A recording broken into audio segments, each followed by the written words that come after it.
In this video, I want to talk about how you can pick the perfect name for your podcast coming up. What's going on, everybody? My name is Karim Mustafa. I am co-founder and CEO of Tribe Tactics and also the author of the book original series over here. And in this video series, we basically want to give you all the information that you need to hopefully build your very own original series for your business, whether that's a video podcast or a video reaction series, a documentary series, so on and so forth. And today we're going to be talking about how to pick the perfect name for your podcast. Newsflash: there is no such thing as a perfect name. If you think of any of the, let's actually take a step back and think about brand names in general. Facebook, Nike, Adidas, you know what I mean? Like, there's so many different brands that come to mind that we all know.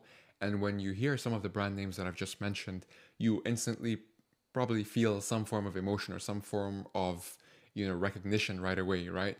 If I say Michael John, right? Or if I say Michael Jordan, right? It feels different. And in, in conventional, like kind of like brand marketing or modern brand marketing, they would tell you it's because of the consistency. It's almost not what you pick as much as you making the decision to actually stick to it. So knowing that, I think this will help to alleviate a lot of the pressures of picking the so-called perfect podcast name, right? You may even have some podcasts that you absolutely love. And if you think about it, and I mean, if you really, really think about it, like how much is the name a factor in the success of the show as opposed to the actual content? So this is just some prep work, right, to get you in the right headspace, so to speak. But now when we actually come to the tactical portion of this video in terms of how to actually pick a podcast name, if you're doing this for a business or for another brand, use this as an opportunity to create some form of a sub brand, right? So, for example, we are Tribe Tactics, right? So, in my company, we would never do a show called the Tribe Tactics Show, at least not yet, right? Like, we would probably do something. So, we've done a show. When we were starting out, we started off from our spare room in our apartment, and we called it the Spare Room Talks, okay? And we said a Tribe Tactics original series. So because we loved the reference, right, to this kind of like Netflix style content. We have a series of ongoing videos that you're probably watching right now called Original Series Academy. And again, this is a Tribe Tactics original series, so to speak. We've done a show before called The Warm Intro. Same thing, a Tribe Tactics original series. So when you think about your own podcast show name, think about the fact that you can always have that subtitled, your company name, original series. And so when you think of the actual show name itself, think of something that is nuanced, something that is subtle, not obvious, and something that ideally would pique interest and is something that's not, super descriptive right away, even though that is one route that you could take because, people will research your show and they will start to read more about the description and, what have you over time, especially as you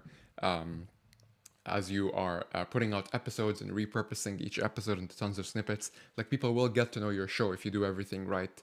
So don't stress about making a very descriptive title as much as you want to do a title that is thought-provoking, interesting, playful, entertaining, right? Something that's like, wait, what?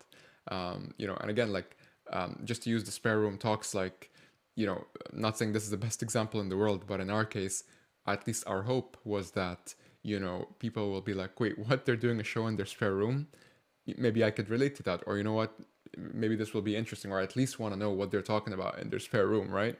So again, this was like the hypothesis that we were going at it from. So apply that to your own business. Think about, or your own podcast, like think about, how you can actually think of, maybe it's like a specific, inside term for your industry that people outside the industry will be like, I don't even know what this is. But in the industry, they'll be like, okay, I see what you did there, right? Or for example, you could get something else where, it's something that is an elephant in the room, like something that, again, everybody knows, but no one actually thought they'll be using that as a show name, and you actually went ahead and did something bold like that. You definitely want that, that attention grabbing factor as opposed to the descriptive factor. So one of the things that you could also do is you could actually look at Spotify and just do a search for different keywords to figure out like what are the different shows that come up and see how other people are phrasing their shows. not so much to copy the format of the show name, but rather to copy the thought process behind it. For example, if someone is doing a show around, let's say, one of the most popular topics in business, right? Marketing. If someone is doing a show about marketing, did they really call it the marketing, like show, or did they, for example, do something that's a bit more, innovative or a bit more nuanced? Especially if I don't know if there is something called the marketing show or not, but let's say there is or there isn't, you could still have that opportunity to really add your own flavor to it and really make it so that it's something that would appeal to the interests of your audience, and again, be not be too obvious, if that makes sense. So hopefully these ideas will get you on your path to starting to really narrow down your list of ideal podcast names. And remember, it's all about consistency, right? Whatever name you pick, you make it cool, you make it attention grabbing and resonant and value holding when you stick to it. Hopefully this was helpful, and I'll see you on the next video. And if this is your first time here, feel free to subscribe so that you can get all the videos in this series as we put them out, and talk more about how to really grow and plan your very own video podcast series. And I'll see you in the next one.